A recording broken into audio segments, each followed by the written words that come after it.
আসসালামু আলাইকুম। আপনার কি রাতে হঠাৎ পায়ে টান ধরে ঘুম ভেঙে যায়? সাবধান, এটি ক্যালসিয়ামের ঘাটতির প্রথম সিগন্যাল হতে পারে।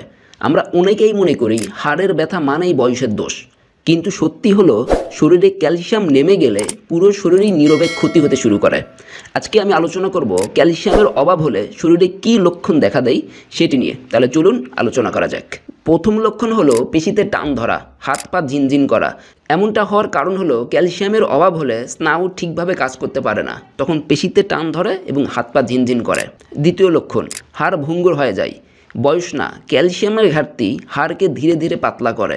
তৃতীয় লক্ষণ, দাঁত নরম হওয়া, ক্যাভিটি বাড়া, সেন্সিটিভিটি দেখা দেওয়া। চতুর্থ লক্ষণ, নখ দ্রুত ভেঙে যায়। যারা ডায়েটিং করেন তাদের মধ্যে বেশি দেখা যায়। অনেকেই ভাবেন শুধু দুধ খেলেই ক্যালসিয়াম ঠিক থাকবে।